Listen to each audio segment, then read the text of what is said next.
The number of U.S. jobs has surged.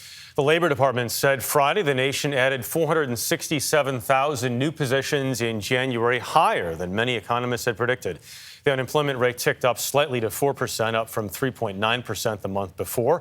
And the Labor Department revised its job creation numbers for November and December, saying 709,000 jobs were created. Here to tell us what it all means, CBS News senior business analyst Jill Schlesinger. Jill, good to see you here. Great to be with you. The White House was preparing everyone all week that these numbers might be bad. They weren't. Tell us about them and why. Well, it was really important that economists wanted to set the bar low because we had no idea. Because these surveys are taken in the first couple of weeks of every month, that could mean that we're going to see really weird numbers because of the variant. You know what happened? The labor market stomped Omicron. This was like an unbelievably better than expected. As you said, 467,000 jobs created. You know, I saw estimates for 400,000 loss of jobs. Wow. And I think that was really great was that there was broad-based hiring. We were worried that we would see leisure and hospitality and bars and restaurants really feel the brunt of this.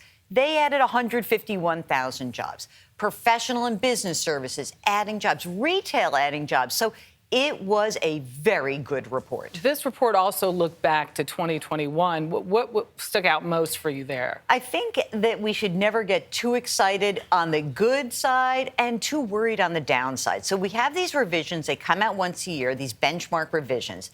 If we look at last summer, that's when we thought, oh, we've got a couple million jobs each month in June and July. Those numbers were taken down.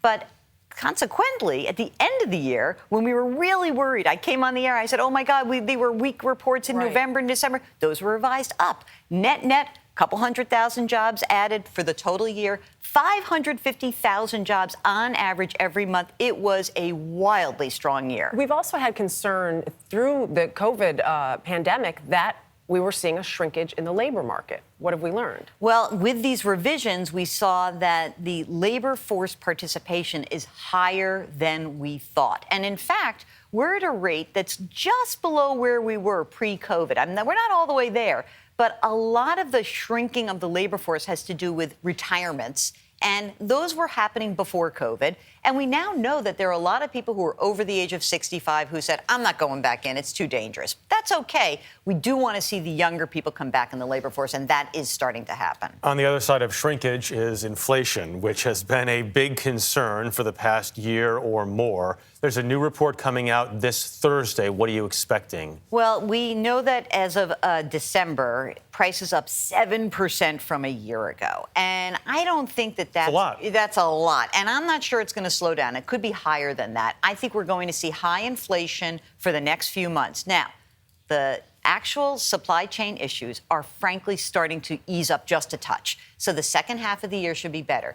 But when you look at wages in this jobs report being up 5.7%, you've got to sort of say to yourself, but wait, we have inflation at 7% higher. Yeah. So a lot of people are still falling behind when we factor in prices. So just kind of like hold steady, sounds like. No, if you are not getting a raise at your job, go look for another one, because all the evidence points to the fact that people do get more money when they leave their place of employment. That said, maybe you go to your boss, you want flexibility, you want some different hours. That could be important to you. But I just want to be clear, this is a tight labor market. Workers have leverage. We need you guys to all use that leverage. All right. Great point. Jill Schlesinger, thank you. Sure.